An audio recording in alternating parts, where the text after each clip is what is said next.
Welcome to the Bowtie Edge, Real Estate Unraveled. No legal jargon, no fluff, just raw, unfiltered strategy for homeowners, investors, and the professionals on the front lines of real estate law. I'm your host, Mahmoud Faisal Khatib, affectionately referred to as the Bowtie Attorney.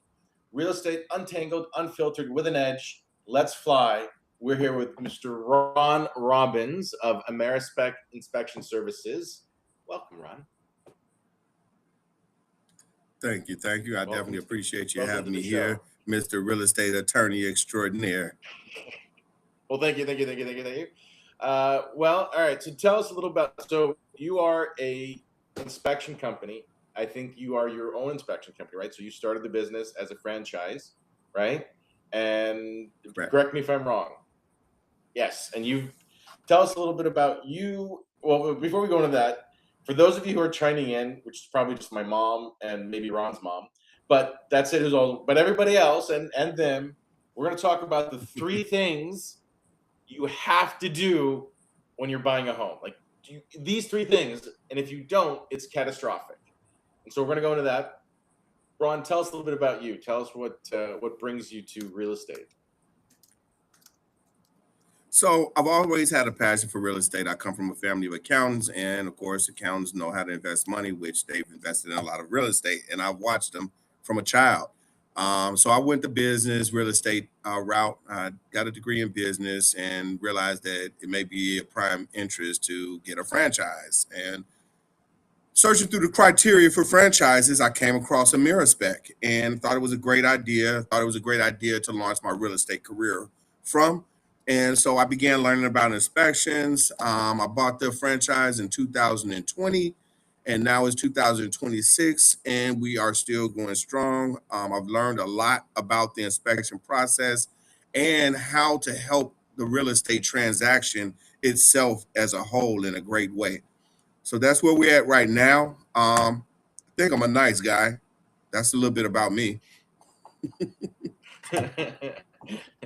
Well, I think I'm a nice guy. There's a lot of people who would disagree with me on that point, but that's their problem, right? True. So let's get started. What's the first thing that buyers of real estate should start with? Like what they should be looking at? So one of the first things I would say, there's many, but one of the first things, there's a lot of things that they have to do. Is very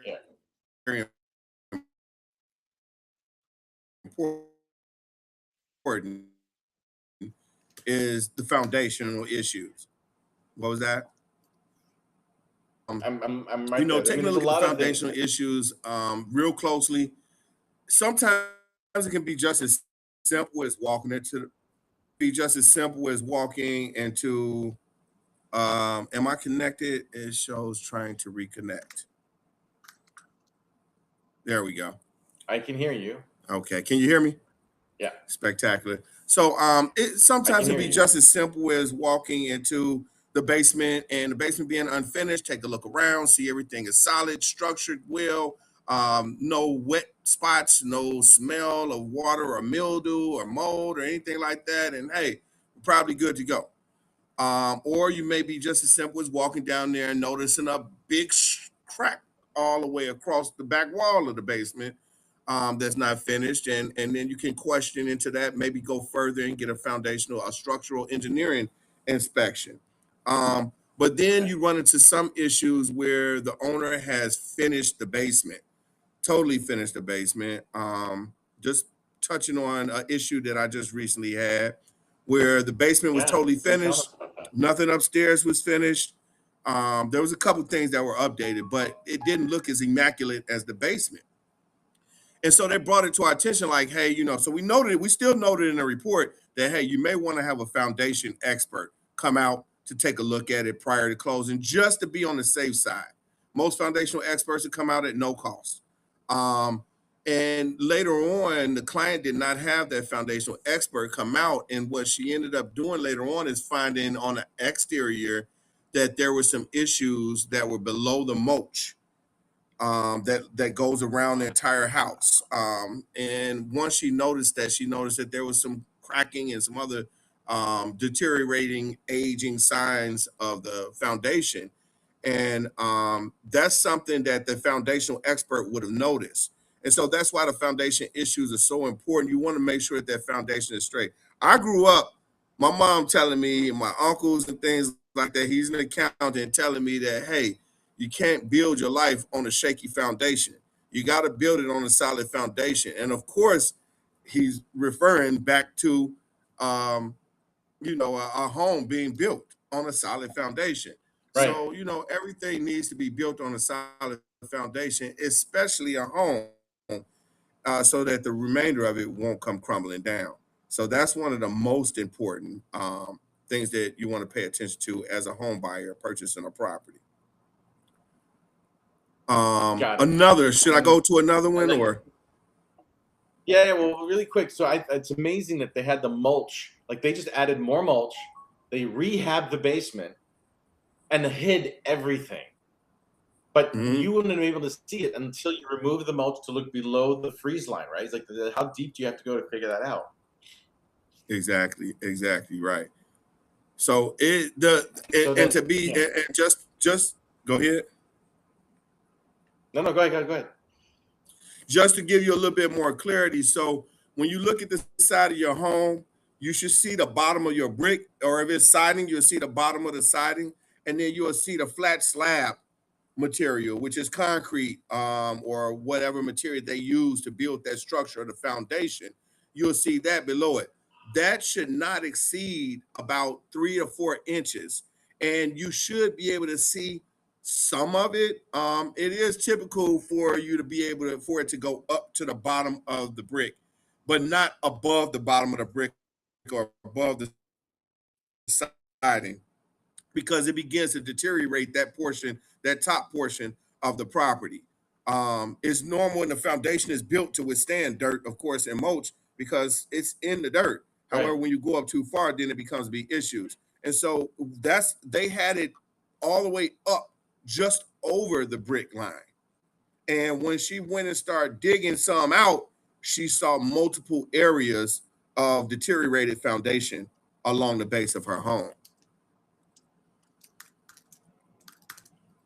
So essentially, the biggest thing is be aware of things that don't match. Exactly. Right? Like they've got the mulch is too high, so you can't see that brick, right? So it's covering the brick. So what are they trying to hide? And then seeing that a total basement is rehabbed, and that's absolutely the rest of the house is not. So it's like, wait, why would they spend so much money here? That's amazing. So all right. So what would happen if they like what was the impact? Like the foundation is all messed up. What does that mean? Does that mean that the house is falling down, or like what does that mean? What's the impact of that? Oh my God, this is so frustrating. Can you hear me?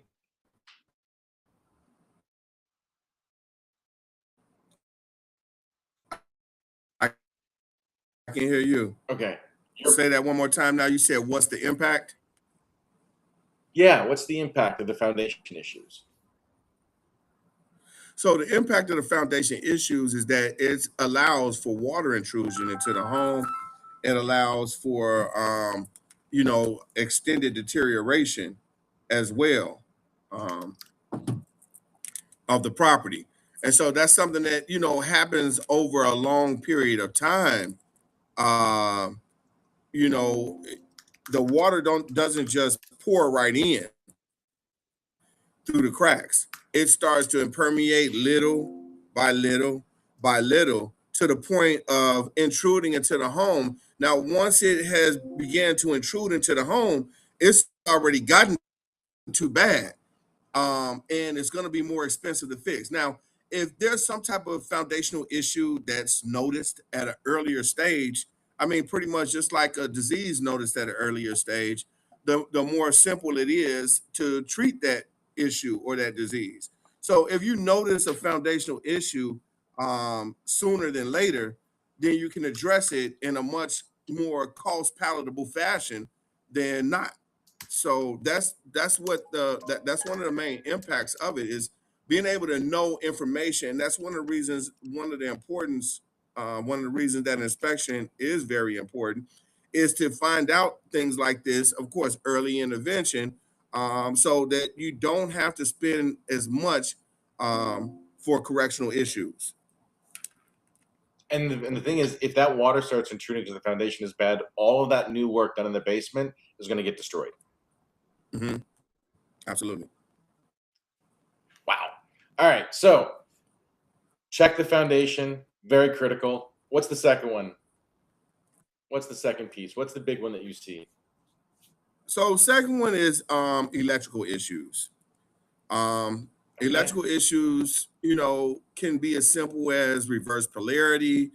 The plug maybe have the positive connect to the negative, negative connect to the positive on the receptacles. And it can be even larger things that we focus on a lot more wholeheartedly, like the main panel and behind the main panel. There's a lot of wiring and electrical conduits and things that are running throughout your household and behind those walls that you can't see. And the best way to diagnose any potential issues are to test each one of those receptacles for adequate power.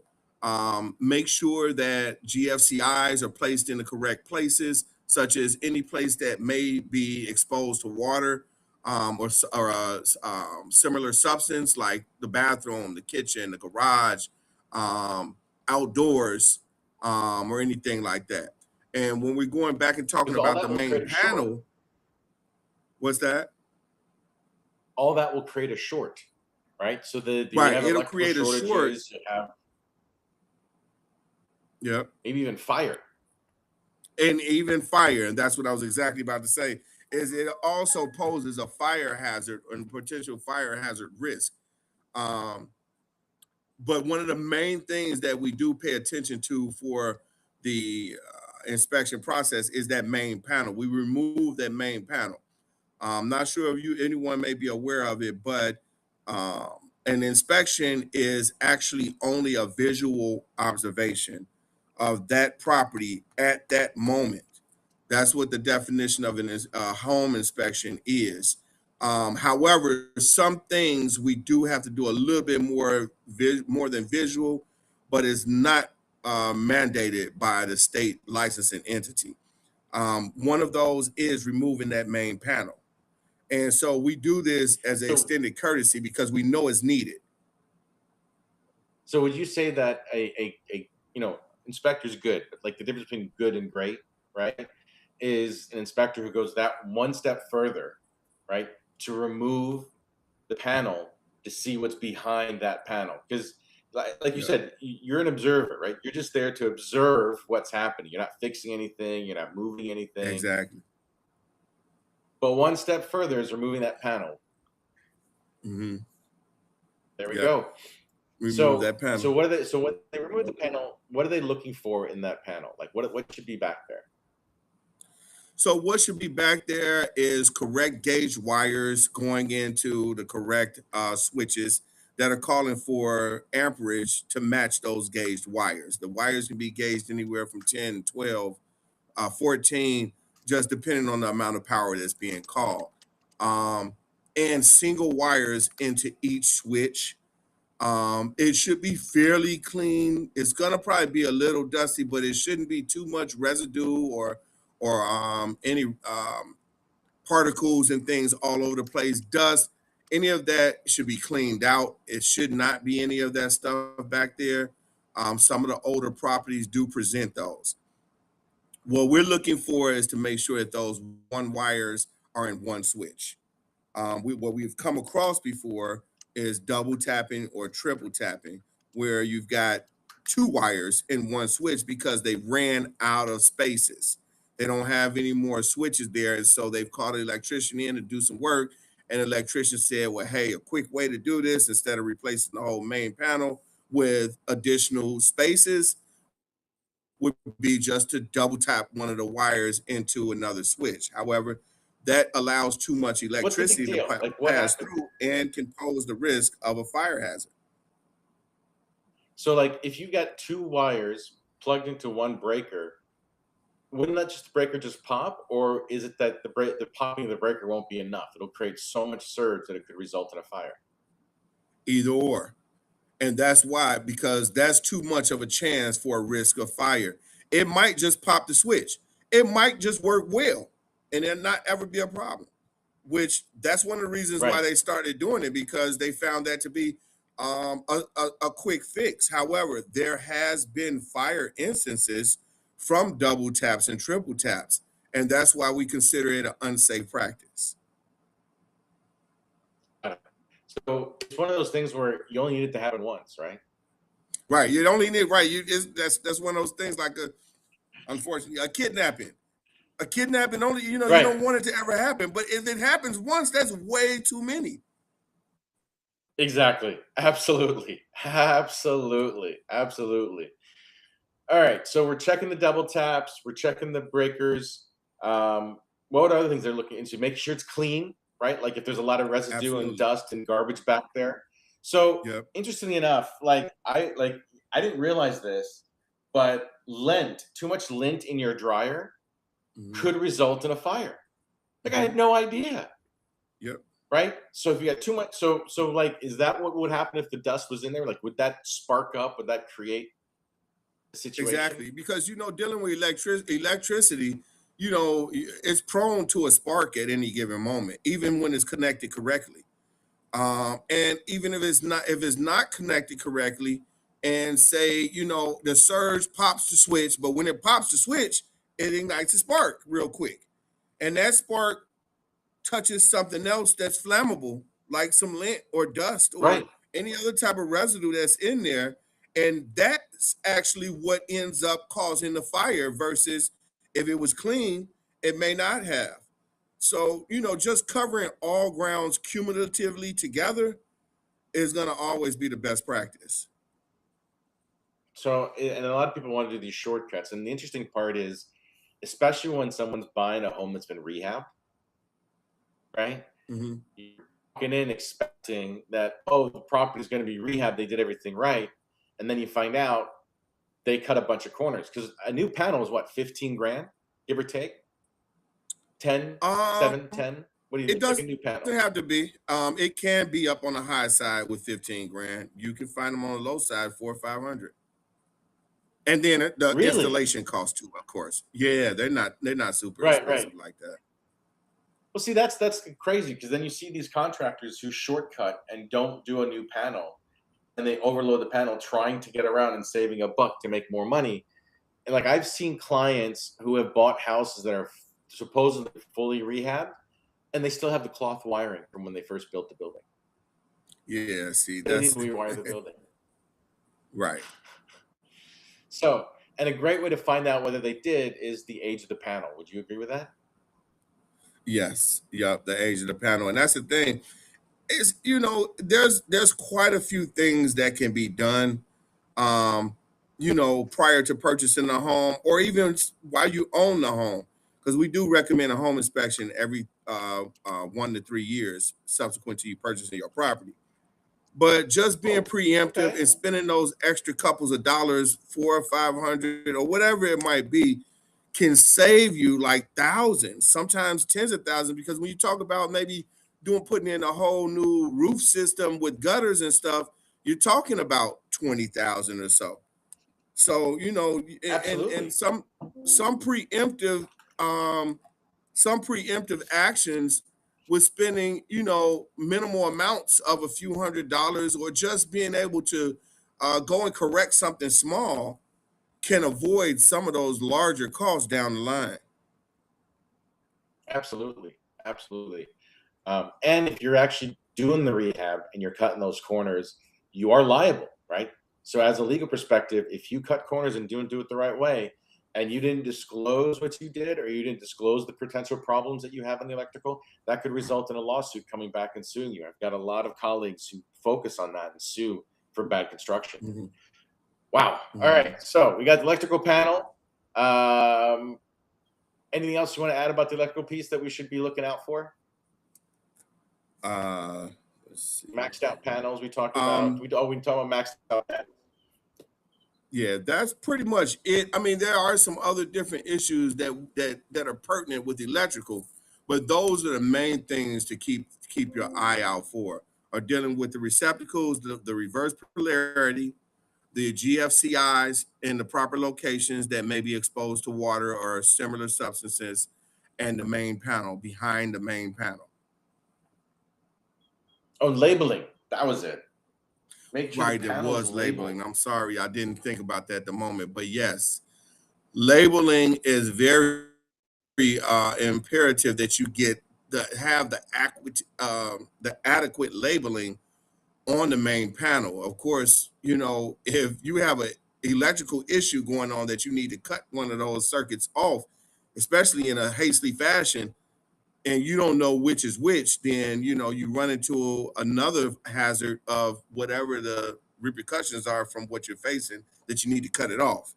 And so you don't want to be out there trying to flip through each switch, or you ultimately you may have to just switch the main power switch off, which will reset everything in your home. Another thing too is if you have a switch flipped, or you're trying to find a specific switch. If you don't have the labeling accurate on there, then you're going to be lost in the dark. And I have myself went through changes on a prior rented home, and I had to call the landlord after a few times, like, man, you guys got to send somebody out here to label this stuff. I'm not about to go through it. It's a whole lot more simple of a process if the labeling is done correctly on that main panel box.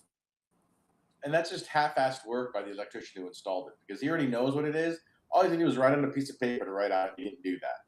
So Exactly. all right. So we covered foundation issues. We covered electrical issues. What's the third major thing that every buyer of a home should be looking for? So the third major thing comes with an additional cost. Just a heads up.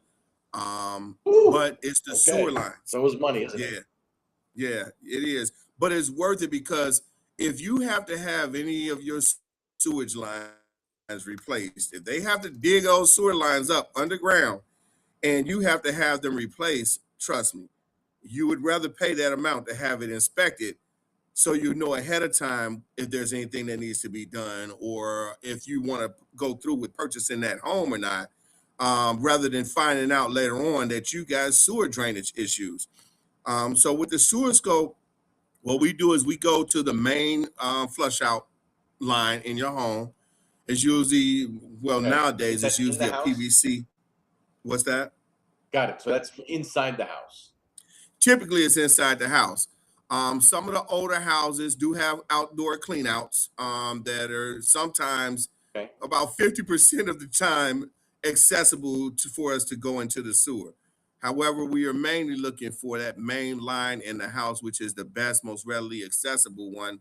Well, not readily accessible, but the easiest access point that we can use in order to get you valid information on the sewer lines from your home to the city lines. And what we're Right. hoping that is everything, all of the integrity is intact from your start point, at least all the way out to the city. Anything beyond that is the city's responsibility. But there could be issues like root intrusion Yeah, like into your what they sewage find? lines. What would you find there? What would they Right. come across? Like So dig into it. something, Like what would you find? Yeah. yeah, some of the things that you would find are like root intrusions from trees, bigger trees that over a period of time, that tree is growing, roots are growing bigger and bigger and bigger, and eventually they intrude into that sewage line. And there's a lot of properties that have that root intrusion, that the sewage line is still operating fine.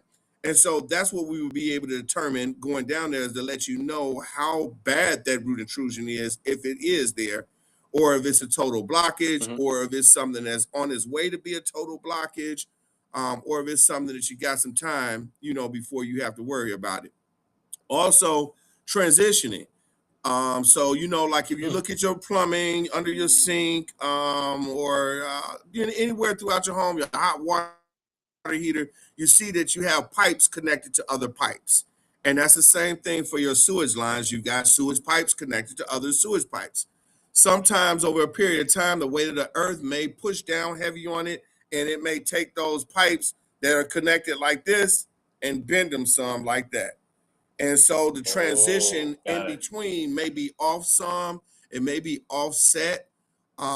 In other instances like that, it could be totally broken. It could be totally shifted where a part of it is up here and a part of it is down there. So only half of the water is draining through.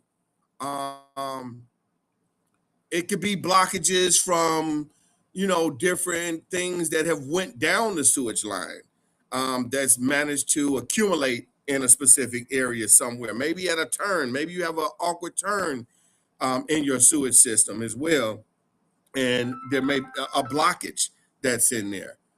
So those are the things that we'll find in the lines, and I would say over 50% of the homes in the Chicagoland area, we find something along those lines like that.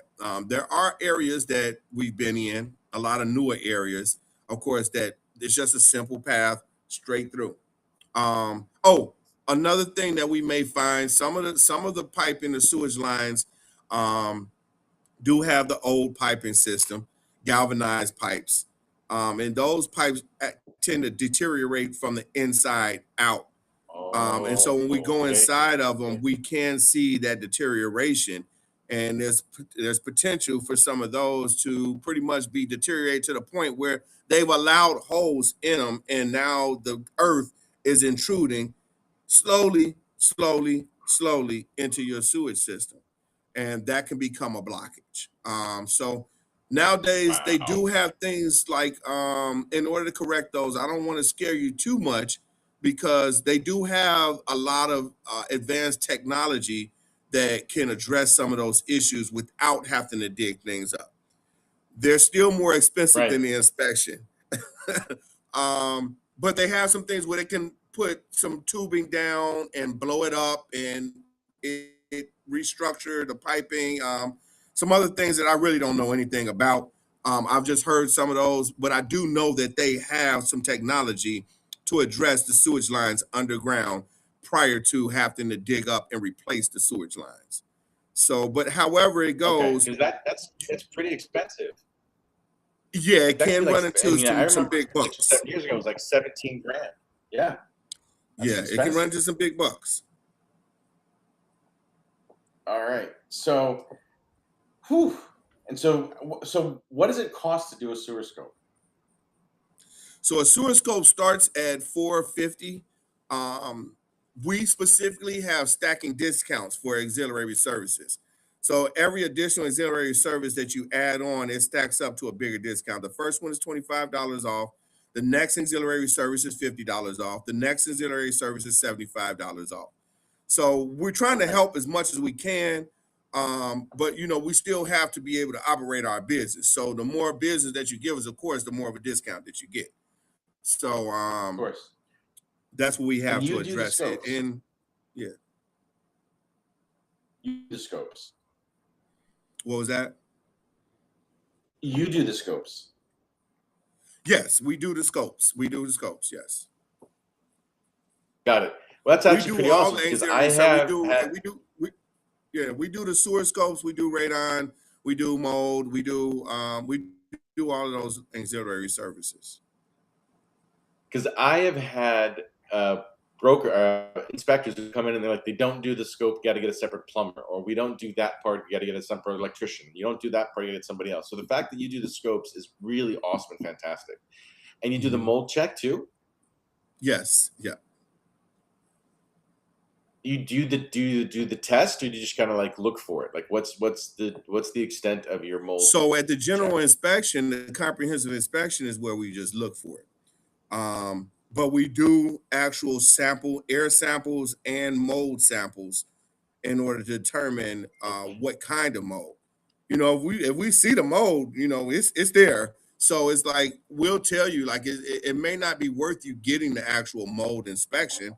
You just want to get mold remediation, and then maybe have an air Right. quality test afterwards. Again, we're not trying to take anybody's money. We're trying to help out as good as possible. So we'll rather come out and do a visual inspection first and let you know what we think about the mold, because the mold is kind of iffy unless you have prior information that there may potentially be mold in that basement. Now, if you have that, then yeah, you want to get a mold inspection. But other than that, some things we So want what to do you want to? take a look at first.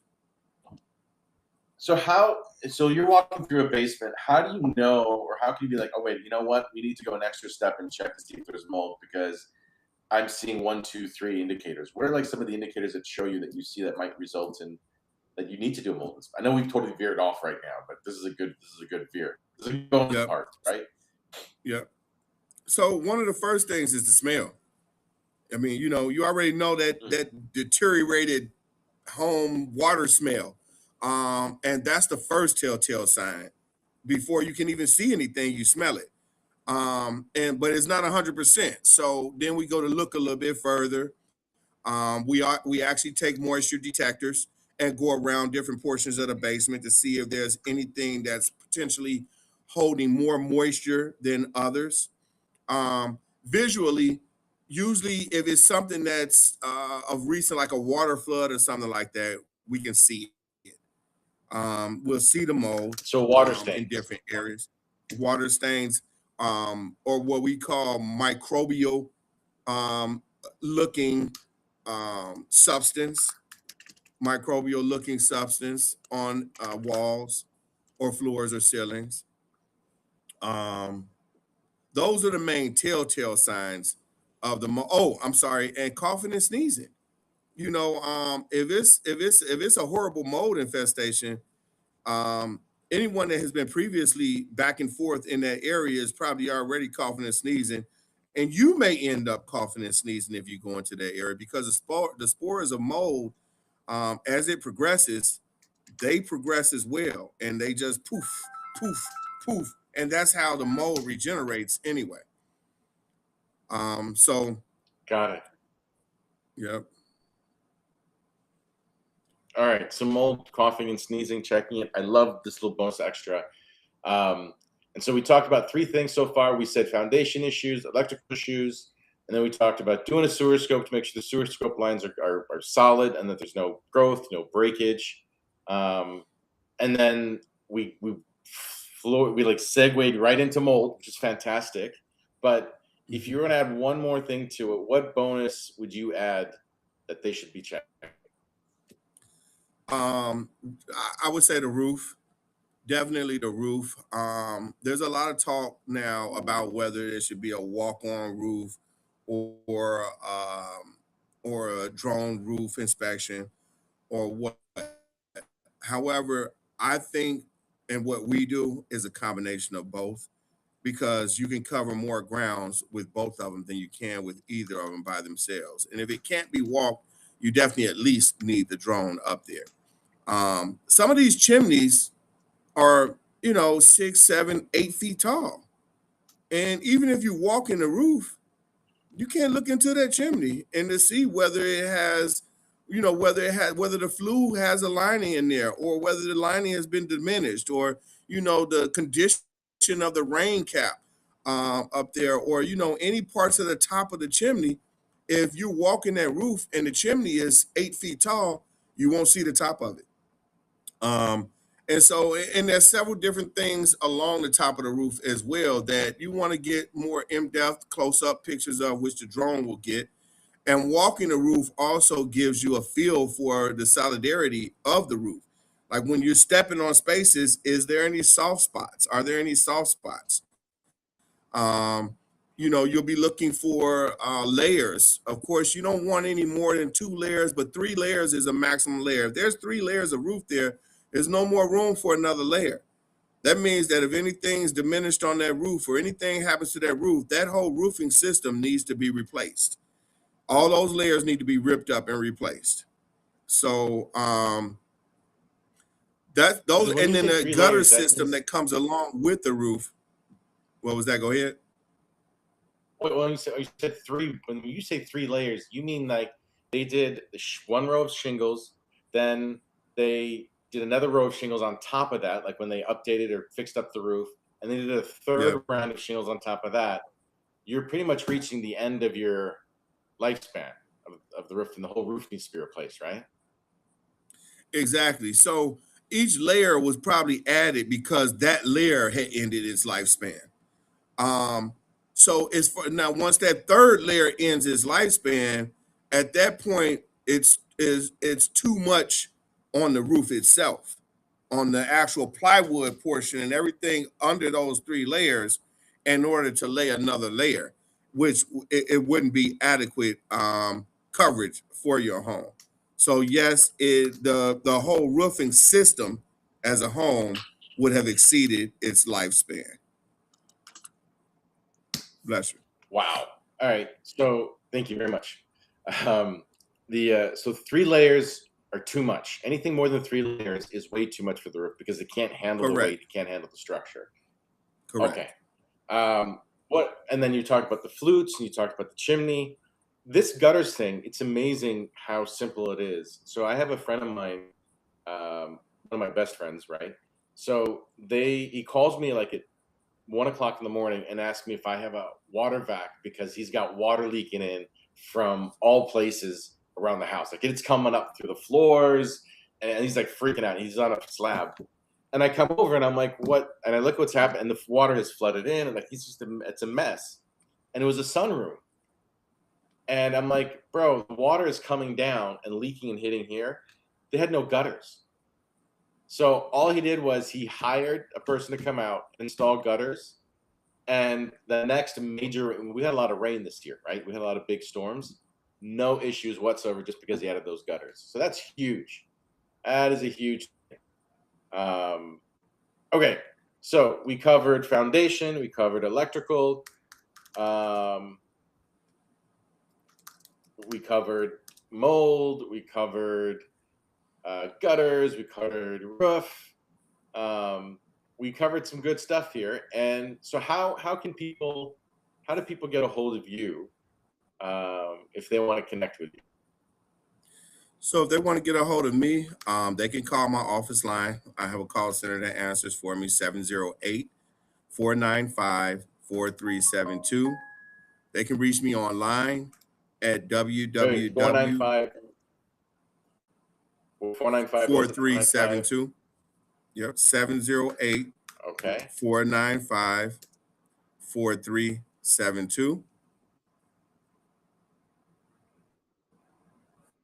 Okay.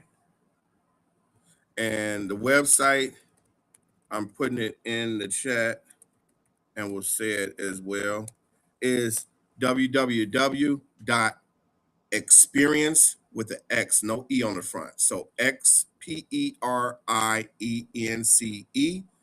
Amerispec.com.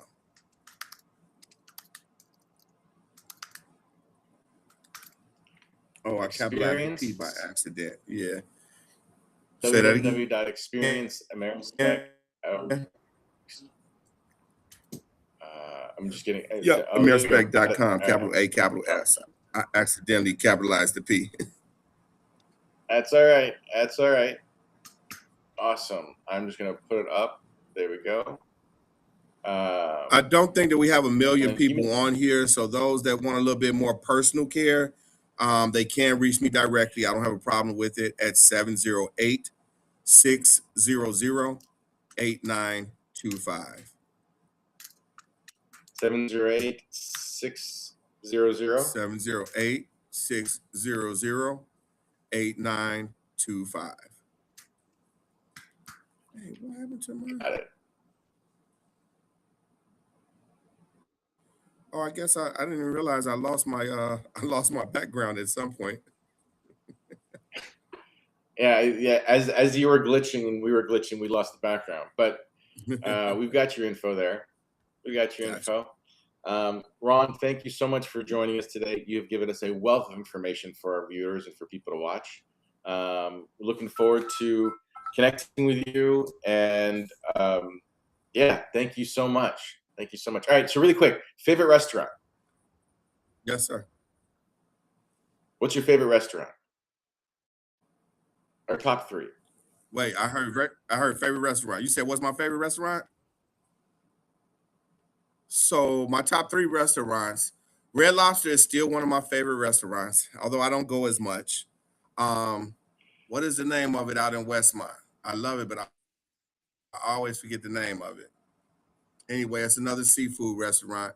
I gotta say this one, although it's closed down, um, I gotta mention it. What was Del Frisco's? Del Frisco's Del Frisco. downtown was one of the best steak houses ever. Really? Oh, it says I'm reconnecting.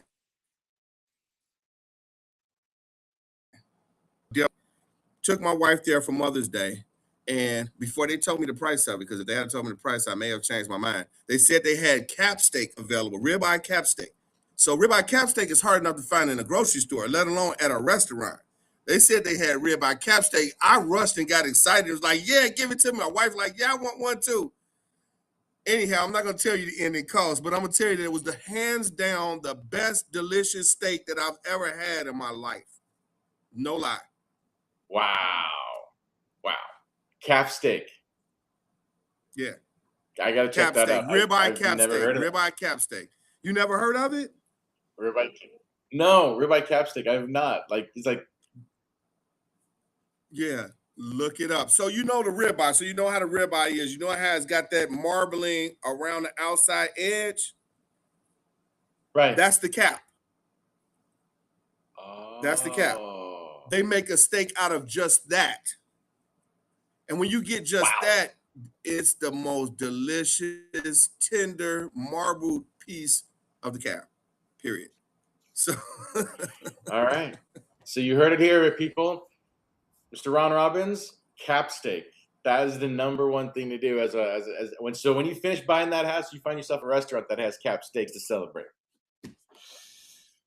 All right. Well, thank you so much. I really appreciate your time and everything. And everybody knows how to get a hold of him. And if you can't get a hold of him, find me, the Bowtie Attorney, and I'll connect you with Mr. Ron Robbins to get the best inspection that you ever need.